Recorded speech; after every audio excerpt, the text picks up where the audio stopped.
What I'm going to tell you about is joint work with Gabor from Szeged. Next slide, please. Thank you. Now, I'm interested in groups and the sort of objects that they act on. And quite often, one particular group can act on several objects, say two objects, A and B, and there may or may not be some obvious connection between them. As an example, you all know that the alternating group A5 is isomorphic to the rotation group of both the icosahedron and the dodecahedron. Now, that's not an accident. Each of those polyhedra is the dual of the other one. So you would expect that connection. But here's another example. The same group A5 is a group PSL2Q for two prime powers Q, namely 4 and 5. Now, I can't see any obvious connection between those two fields of order 5, 4 and 5 elements that would explain why the same group should act on these two projective lines. I've given a rather non-obvious connection at the bottom of the screen. You can identify one projective line with the 5 tetrahedra inscribed in a dodecahedron, and the other projective line with 6 elements. You can identify that with the 6 pairs of antipodal faces of the dodecahedron. Then you have the work to do to show that in each case, the rotation groups induce Möbius transformations. That is a connection, but I think it's far from obvious, and it certainly doesn't work for any other pairs of finite fields. Next slide, please. Thank you. Now, I want to introduce one more polyhedron. This is the Great Dodecahedron, which you can see there. It's got the same underlying graph as the icosahedron, but the faces are different. There are 12 pentagonal faces. Now, how is this connected to the other solids I've just talked about? Well, you can see an icosahedron there. If you take the convex hull of that picture, you get an icosahedron with 20 triangular faces. But this is different, and the difference is in the rotation of edges around each vertex. If you take that vertex a little to the right of the center, in the case of the icosahedron, there's an obvious cyclic rotation of the 5 edges attached to that vertex. In the case of the Great Dodecahedron, you take the square of that rotation. Now, I haven't got the cursor here, so I can't quite demonstrate to you, but rather than going one step around that vertex, you go 2 steps at a time if you follow the faces of the Great Dodecahedron. So you can say that the Great Dodecahedron is obtained from the icosahedron by squaring the vertex rotation, by squaring the rotation of edges around each vertex, or by doubling it if you think additively, if you think of adding the angles. Next slide, please. Thank you. So just to summarize then. So, sorry, Gareth. Yes. May I ask a question? Yes, go ahead. Is it true that this surface is a genus 2 surface of the? It's got, that has genus 4. Genus 4, yeah. Yes, yeah. It's not embedded in Euclidean space, of course. It intersects itself. So geometers would say it is immersed in Euclidean space. But if you do the Euler formula, counting vertices, edges, and faces, you find that it has genus 4. Next slide. Thank you.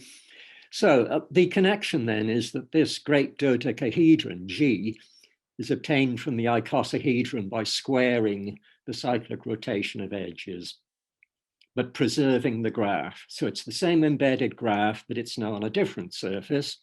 Instead of triangular faces for the icosahedron, you have pentagonal faces for the great dodecahedron. So it's an orientable map of genus 4. It has the same automorphism group because this squaring operation preserves automorphisms.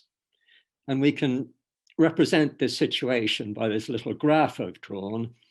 The vertices in that graph represent the 3 polyhedra: dodecahedron, icosahedron, great dodecahedron, and the edges represent these 2 operations: duality with a dashed edge, H2, the squaring operation with the unbroken edge.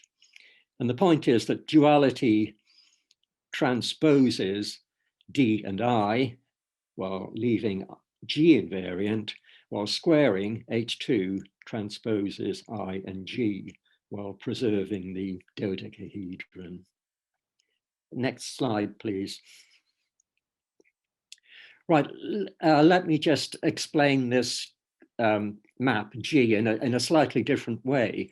It has genus 4, it has type 5,5. That means that the faces have valency 5, they're 5 gons, and the vertices have valency 5. So that's Coxeter's notation. And it's on a particular algebraic curve, Bring's curve. And one way of explaining this is to represent it as a variety in a projective space. It's given by these 3 equations, sum of the jth powers of the 5 homogeneous coordinates is equal to 0. You've got 5 unknowns there, 3 equations, so you should have 2 degrees of freedom, but these are homogeneous coordinates, so you can divide through by any non-zero quantity. So in fact, you have only 1 degree of freedom. So to an algebraic geometer, that is a curve. It's one-dimensional over the complex numbers. To an analyst or a geometer, it has 2 real dimensions, so it's a surface. So there's this slightly confusing clash of notation. It's both a curve in geometry and it's a surface. It's a Riemann surface in analysis. But anyway, the automorphism group of that surface is the symmetric group S5, just permuting the variables there. And then you can embed this great dodecahedron on this curve by taking the vertices. For instance, I've given a typical vertex there. Zeta is a primitive 5th root of unity. If you remember, the sum of all the 5th roots of unity is 0. And when you raise them to their jth powers, you just permute them. So this point P lies on the curve, and by permuting it, you can, with even and odd permutations, you get the vertices. And what happens when you permute the variables is that the even permutations, A5, give you automorphisms, and the odd permutations give you self-dualities. They switch the vertices and the face centers of G. So it's self-dual, and that's realized by the odd permutations. The full automorphism group, including orientation reversing symmetries, is A5 cross C2, just as it is for the icosahedron and the dodecahedron. Next slide, please. Well, I want to generalize this now. The objects I'm going to talk about are maps on surfaces, and for the purposes of this talk, I'll restrict these to embeddings of finite connected graphs, gamma. The surfaces are going to be compact, connected, and oriented. And the restriction is that the faces, the components of the complement, must be simply connected. All of those conditions, except the last one, can be relaxed, and that gives you a more general theory, but I'll restrict to this much more tightly focused context for this talk. And the automorphism group and the automorphism group, or plus of M, are what you expect. They are the graph automorphisms extending to self-homeomorphisms of the surface. So these are finite groups because the graph is finite. then we say that the map is regular or orientably regular if these groups act transitively, either on the flags or on the arcs. And if they do act transitively, then in fact those actions are regular because the point stabilizers have to be trivial. Now, regular, at least for orientable maps, implies orientably regular. The converse is not quite true because an orientably regular map could be regular or it could be a member of a chiral pair. As motivation, I'm not going to discuss this any further, but there's a whole theory of design d'enfant, which I'm very interested in. It's mainly due to Grothendieck, and it brings in algebraic number fields and their Galois groups as well. So there's plenty of motivation for studying these orientably regular maps. Next slide, please. Thank you. Here's an example of a chiral pair, just very briefly. These are two embeddings of the complete graph K5 in a torus. In each case, if you identify opposite sides of the outer square, you get a torus. And you can check easily that the embedded graph is a complete graph. The orientation preserving automorphism group, it's this non-abelian group of order 20, AGL15. It acts transitively on the arcs, so these maps are both orientably regular. But there are no orientation reversing symmetries. You can reflect the graph or the surface, but you can't reflect both at the same time. So these are not regular. They form a chiral pair. And there are plenty of these on the torus. For a time, it was conjectured that there weren't any for genus other than one, but in fact, as long as the genus is at least 7, well, most genera have chiral pairs. There are a few exceptions. Next slide, please. I mentioned the type of a map earlier, so let me define that more generally. If you have an orientably regular map, then the vertices, the edges, and the faces, they all look alike. So in particular, the faces and vertices have the same valencies, and I'll call that those P and Q, and then the type of the map is the pair PQ. That's Coxeter's notation. Then you have the following 3 equivalent conditions for a group to arise in this way.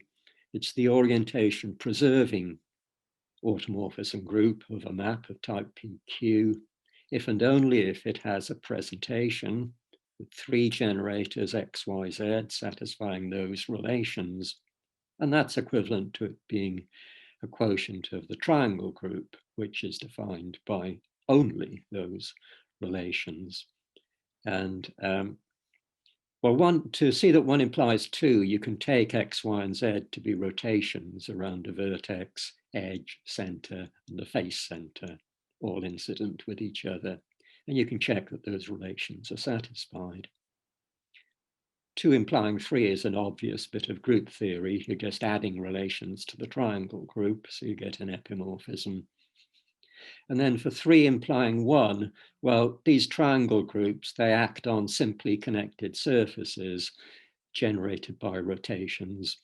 These simply connected surfaces have maps of type PQ on them, and you just take the quotient of that universal map by the kernel of the epimorphism. So that tells you which groups to expect. Next slide, please. This gives you a dictionary between maps and groups. Properties of maps can be converted into properties of groups and vice versa. So for example, 2 generating triples for the same group determine isomorphic maps if and only if they're equivalent under automorphisms, or to put it another way, they have the same kernel in the triangle group. Now I introduced duality. That, well, it almost interchanges X and Z. It can't quite do that because the relation X, Y, Z equals 1 would be destroyed. But instead, it interchanges X and Z, but it conjugates X by Y. And then the hole operations, I mentioned H2 earlier. I showed you H2. These were introduced by Steve Wilson in 1979. And more generally, what they do is they raise the rotation of edges around each vertex to its jth power, where j is co-prime to the valency q. And that changes the faces by new faces, but bounded by what he called j holes. And these are closed paths. You imagine yourself driving a car around the graph. You ride along the edges, and when you meet a vertex, rather than taking the first exit on the right, you take the jth exit on the right. And you're allowed to do this for any j co-prime to the valency q, because x to the j generates the same subgroup as x does. So the effect is to replace the triple xyz with x to the j, then y, and then the inverse of x to the j, y. So that's the new z. So for instance, if you take j equals -1, you're simply inverting x. You're preserving y, and then you're doing what you have to z to make the product equal to 1. And this corresponds to taking the mirror image of the map. So in particular, M is regular if and only if it's invariant under this operation. I think all the examples I'm going to show you are, in fact, regular in that sense. If you take two j's, j and j prime, if they're congruent mod q, then the effect is the same. Raising x to the jth or the j prime power has exactly the same effect. And if you compose two of these operations, say with j and k, then you get hjk. So what you're getting is an action of the group of units mod q. Next slide, please. So here's an example now. This is a rather famous map of genus 3. It's Klein's map. It's drawn here in the Poincaré disk model of the hyperbolic plane. And you have a tessellation by triangles, and the vertex valency is 7, so the type is 3, 7. And what you can see in red there is a 3-hole. If you start at the vertex labeled 16, bottom left, and follow the red line, you go to the vertex 5, you take the third exit on the right, that takes you to the vertex 6 rather, and then take third right, that takes you to the vertex 20. Here you fall off the edge of the map, but by the side identifications, you reappear at the top at vertex 20. Take the third right, that takes you to vertex 16, and that brings you back to the start at the bottom left. So this J-hole has length 4. There are 4 edges in that closed circuit. And if you apply the operation H3 to this map, you retain the same graph, you throw away the triangular faces, and you introduce foregons following paths of length 4, like the one that you can see in red. So that's a 3-hole in that particular map. Next slide, please. Well, if you've got a fixed group G now, I'm fixing a finite group G, and I want to look at the set O of G of all orientably regular maps with that orientation preserving group, up to isomorphism at least. Now these operations, D and Hj, they preserve orientability, they preserve the orientation preserving automorphism group. So we can make this set OG of maps into a graph by introducing edges, as I did in the example a few minutes ago, to show how D and Hj act. Now D squared is 1, so I don't need directed edges there. I can use undirected edges for D, and I'll always use dashed edges, like at the bottom. For Hj, I need directed edges unless it's inducing transpositions, in which case it's the usual convention rather than two directed edges, I'll have one undirected edge. I'll omit loops for fixed points. And as a bit of notation, this is not standard. I've introduced it for this talk. I'll write G and then in brackets PQ to denote a map of genus G and type PQ. And I'll omit G if it's 0. So that picture I showed earlier, I've drawn it again. You've got 3 maps associated with A5. Those are the only 3, in fact. And you've got the dodecahedron, the icosahedron, and the great dodecahedron as 3 vertices in this graph, and then a pair of edges joining them up. Next slide, please. So here are a few more examples for some rather easy groups. So for instance, on the left, you've got A4.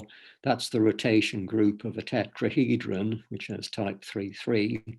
And that's the only map you can get out of A4. A couple of pictures of dihedral groups. And over on the right, you've got S4. And as we all know, that's the rotation group of the octahedron and the cube. And these are duals of each other. So the 2 vertices are joined by a dashed edge. Next picture, next slide, please. A more interesting example is S5. This doesn't occur as a rotation group of any of the regular solids. So some of these maps will be less familiar here. There are 7 of them. And above the vertices, you can see the genus in each case. That's the first digit. And then the type. So over on the left, you've got a map of genus 4 and type 5,4. And then they're joined by edges, but they're not all joined together. There are 3 connected components. So what that means is that, for instance, if you start on the left with the leftmost map of genus 4, you can never get the one over on the right of genus 11 by these operations. You can only get the 4 in that component on the left. And likewise, the 2 of genus 6, they're duals of each other, but they can't be transformed into anything else. For those of you familiar with this, the labels underneath are the identifiers in Marston Conder's list. If you go to Marston Conder's website at Auckland, New Zealand, there are huge lists of computer-generated lists of maps, of graphs, and so on. And so, for example, over on the left, R4.2b means a regular map of genus 4, number 2 in the list, and I've put B there to distinguish it from its dual, which is A, the one next to it. So the point here is that you've got 3 connected components. So there are 3 essentially different types of maps associated with S5. And you cannot break out of one of these components by applying these operations, D and HJ. I'll come back to symmetric groups more generally later in the talk. Next slide, please. Well, I mentioned just then 2 dual maps of genus 4 in this graph associated with S5. They also appear on Bring's curve. So to remind you, Bring's curve, it's defined by these 3 equations in homogeneous coordinates. And what you do is you take the same point P that I introduced last time, defined in terms of this primitive 5th root of unity, and rather than taking the even permutations of it to be the vertices, you take all the permutations, all 120 permutations of that point to give you the vertices. And you can obtain this from the Great Dodecahedron as follows. If you look at the pictures on the at the bottom, on the left, you've got a small piece of the Great Dodecahedron, 2 vertices of valency 5, and then pentagons on either side. Next, you've got the 2 vertices again in black, and I've drawn the face centers of those 2 incident pentagons, and then joined them because they are incident with those vertices. And now you delete the graph of the Great Dodecahedron and just take those dotted lines and color these white vertices black. And this gives you a new map with foregons as its faces. And this is the map M that I'm talking about. This is the map of type 4-5. It's got square faces and pentagonal vertices. So you can obtain it from the Great Dodecahedron, but you get extra symmetries this way. The self-dualities of the Great Dodecahedron become automorphisms of this new map. So the orientation preserving automorphism group is twice as big. It's gone from A5 to S5 now. Next slide, please. Well, in my title, I mentioned whole operations. The other part of the title was Hurwitz Group, so I'd better define these now. Some of you may be familiar with them. Hurwitz, back in the 1890s, proved that for genus greater than or equal to 2, a compact Riemann surface can have at most 84 times G-1 automorphisms. And the groups that attain that upper bound are called Hurwitz groups. You can characterize them algebraically. They are the non-trivial finite quotients of this triangle group, the 7, 2, 3 triangle group. By the way, if you're unfamiliar with triangle groups, you can permute those 3 periods in any way. It just amounts to changing the generating triple. So you can call it the 237 or the 723 or whatever you like. For these applications, it's convenient to have 7, 2, and 3 in that order because they give you the valencies of the vertices, the edges, and the faces of the map. So the maps that are going to arise from these finite quotient groups, they're maps of type 3-7. The faces are triangular, the vertices have valency 7. But the whole point is that these Hurwitz groups, they act not just on Riemann surfaces, but they act on maps defined on those Riemann surfaces. So you can approach them combinatorially. Until 1969, only sporadic examples of Hurwitz groups were known, but the first big theorem in this area was due to Macbeth, and he characterized those groups, those simple groups PSL2Q, which are Hurwitz groups. Either Q is 7, or it's a prime congruent to plus or minus 1 mod 7, or it's the cube of a prime congruent to plus or minus 2 or plus or minus 3 mod 7. And since then, many other classes of groups have been studied in the same way, simple groups in particular. And we have not a complete idea, but a pretty good idea of which simple groups, at least, are Hurwitz groups. Next slide, please. So the smallest one is PSL27, a simple group of order 168. And this acts on Klein's quartic curve. It's defined there by this rather pretty equation, again in homogeneous coordinates. You can see an obvious automorphism of order 3 there. Automorphisms of other orders are not so obvious. But by what I said just now about finite quotients of triangle groups, this group is the automorphism group of an orientably regular map of type 3-7. So that's Klein's quartic curve. And in fact, we had that a few minutes ago. That's the first example of a map that I showed you with a 3-hole on it.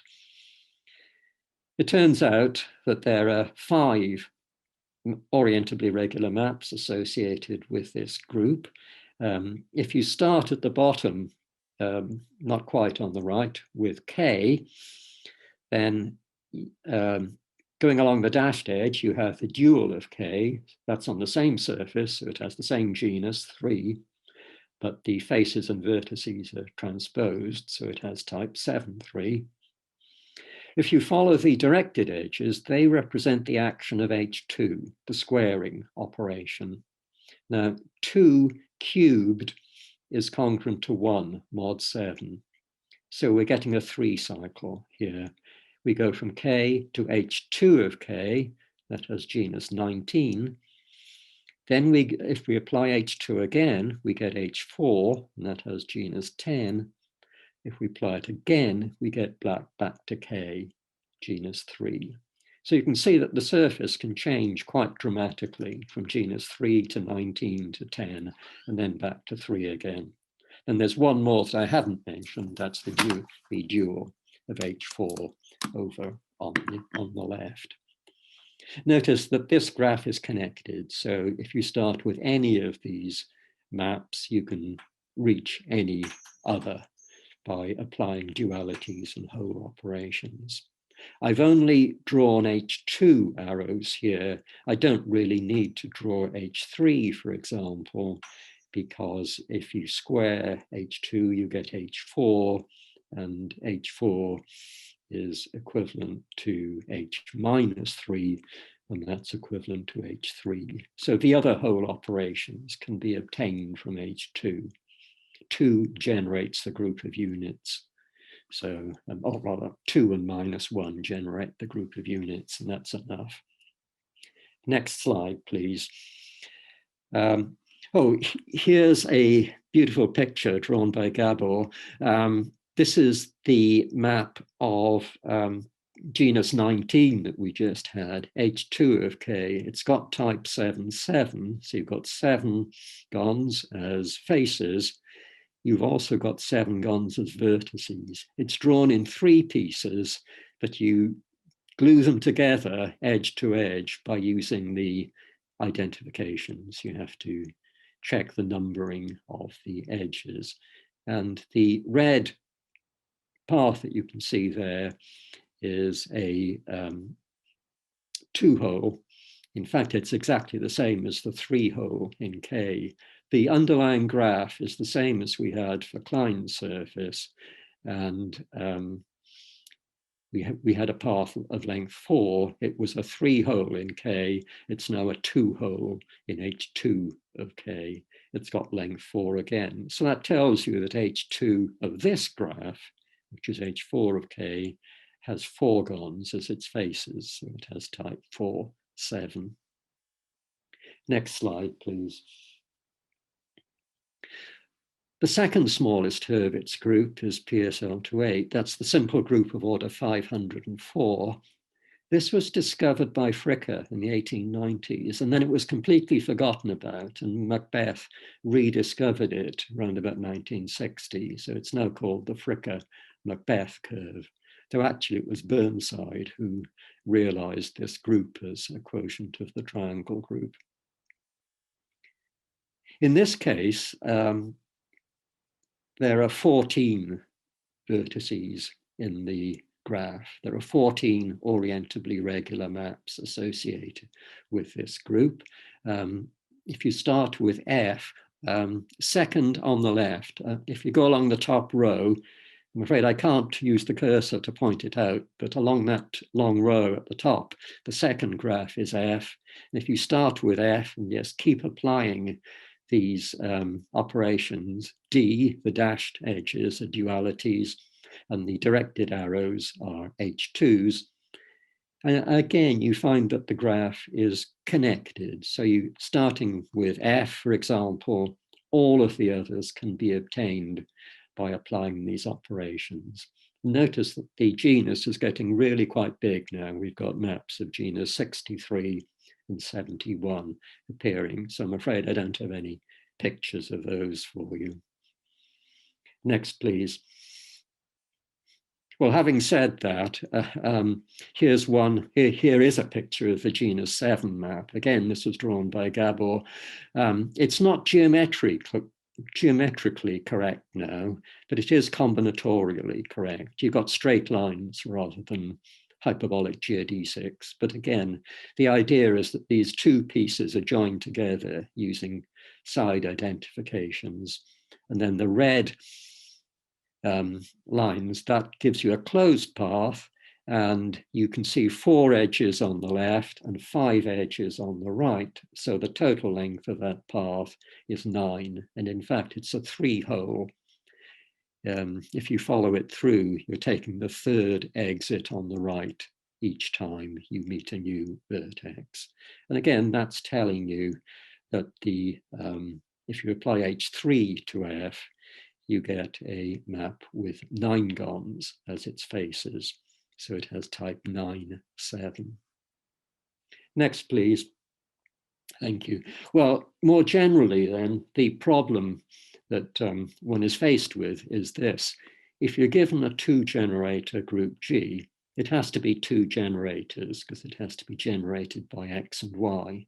Z is redundant because X, Y, Z equals 1. So if you're given any 2-generator group G, I'm assuming it's finite, find the number of connected components, C of G, because this tells you how many essentially different maps there are associated with this group. Well, to do that, I'm going to call an element Y in the group useful if it's a member of a generating pair. So for instance, in the symmetric group Sn, every transposition is useful. And this is an undergraduate exercise that a transposition and an N cycle generate the symmetric group. Not any N cycle, but one in which the 2 transposed symbols in Y are adjacent to each other. However, if you take S4, the double transpositions, they are not useful. They are not members of generating pairs. And that's easy to see. They lie in this normal Klein group of order 4, and any X would have to generate the whole group S4 together with Y, and that means that X would have to generate the quotient group S4 over B4, but it's not cyclic, it's isomorphic to S3. So you can't have an X that helps Y generate the whole group. So the double transpositions are useless.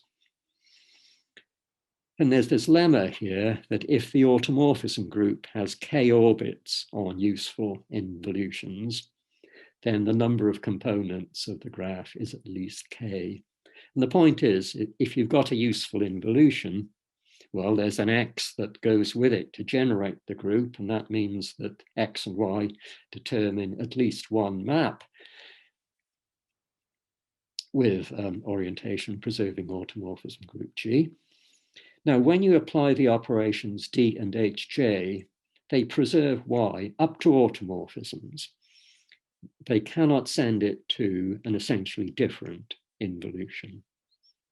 So that means that if you have useful involutions in different orbits of the automorphism group, then the maps must be in different components of O of G. So the number of components must be at least equal to the number of orbits of G on useful involutions. And that's something you can calculate purely group theoretically. You just look at the involutions in the group, you decide which are useful, then you let the automorphisms of G act on them and count the orbits. And this gives you a lower bound for the number of connected components. Next slide, please. So at last, a theorem. I've shown you lots and lots of pictures and we haven't really had any results yet. So here is one. And the whole point is the corollary at the bottom, which tells you that the number of components for Sn is bounded below. But let's look at the theorem first. As long as n is not 4, every involution in the symmetric group Sn is useful. I've just shown you what goes wrong when n is 4. The double transpositions don't work. Well, it's enough to show that within each conjugacy class of involutions, there's a useful element, because clearly useful elements have useful conjugates. I'll go through the proof briefly in the case where n is odd and at least 8.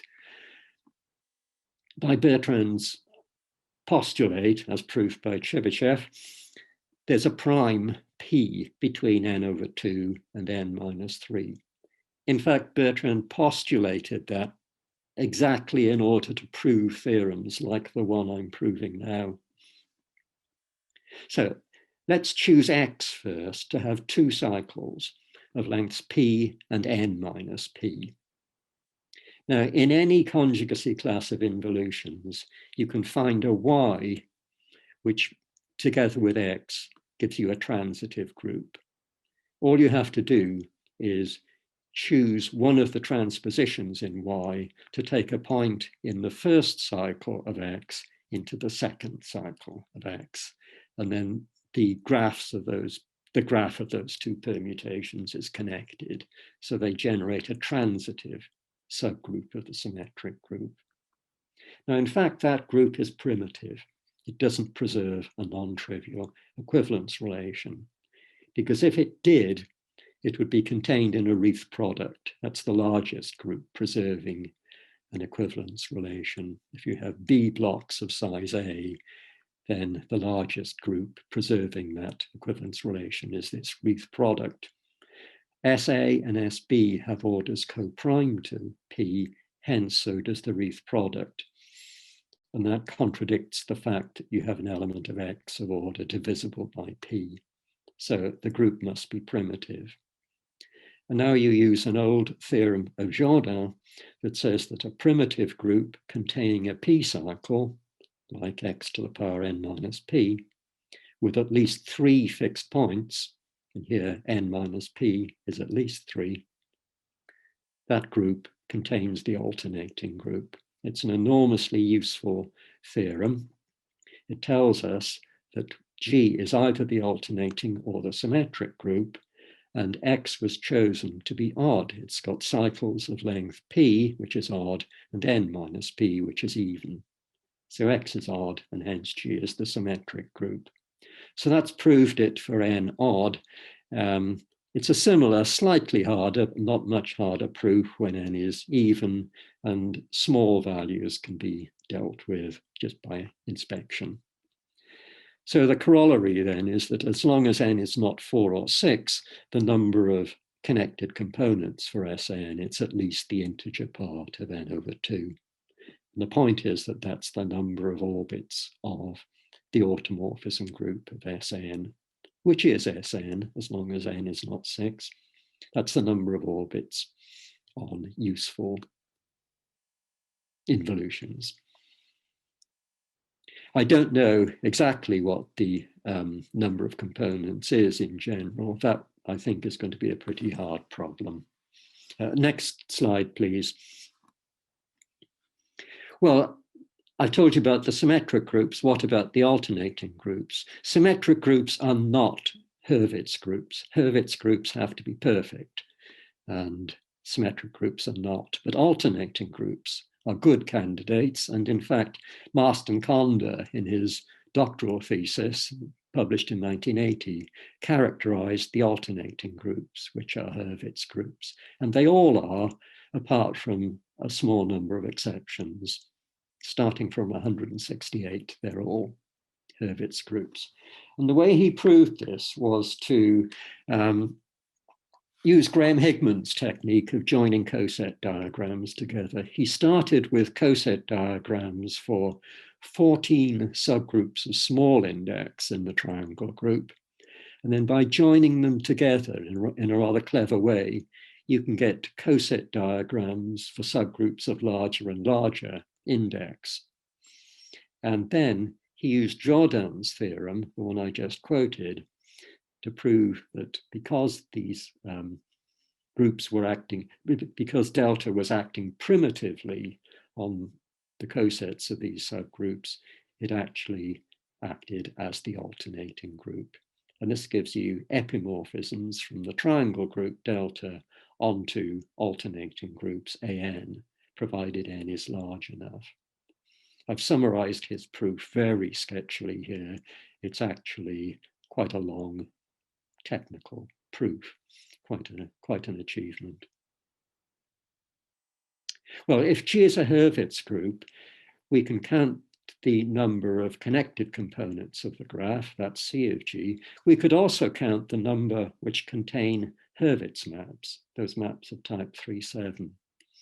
And I'll close with this theorem down here, which tells you that this number goes to infinity as n goes to infinity. what you do is you look at Marston-Conder's proof and you see that there's a lot of freedom of action of how you join these coset diagrams together. And in particular, you can control the cycle structure of the generator Y of order 2, this useful involution. And you can show that it can have arbitrarily many different cycle structures as n increases.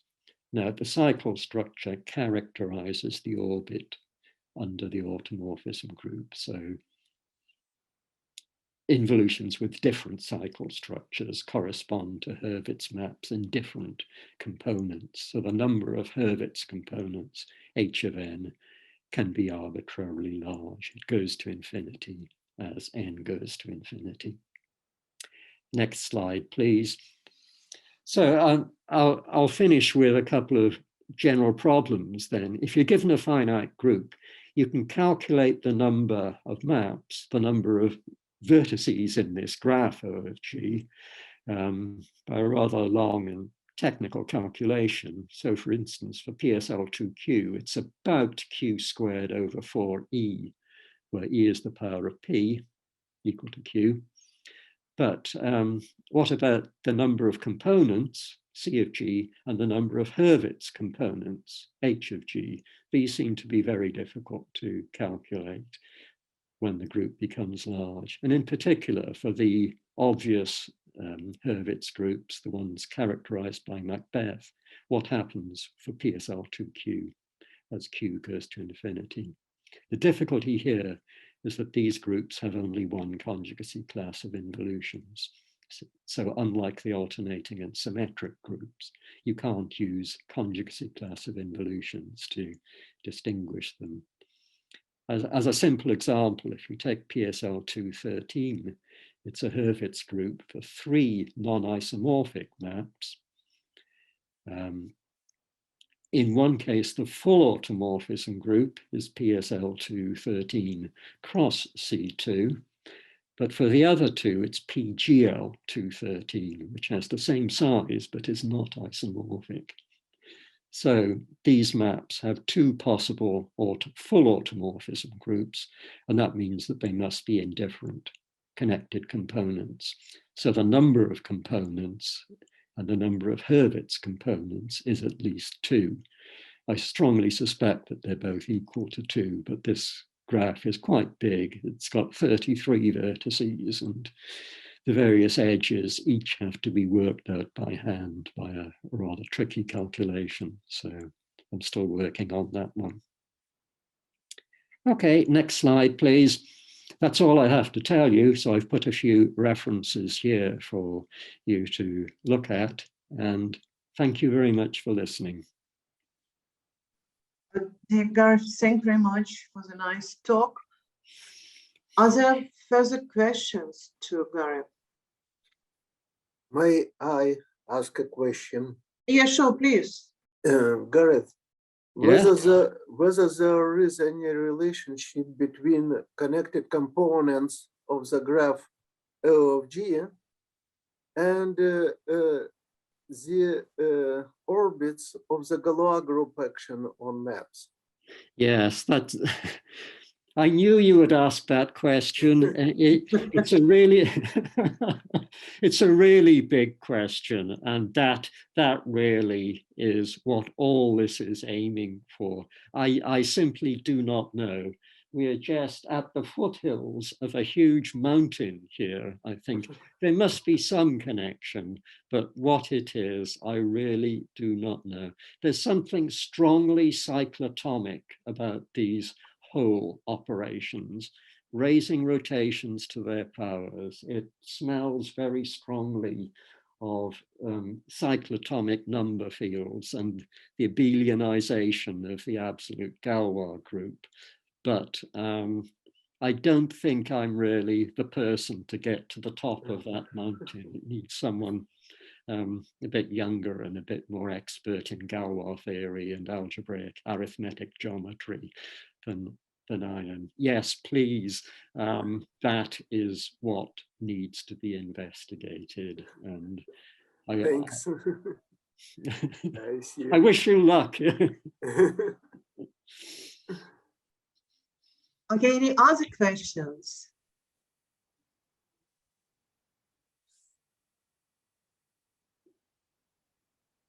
Well, if not, then let us thank Gareth for this wonderful talk. Thank you very much. It was very interesting.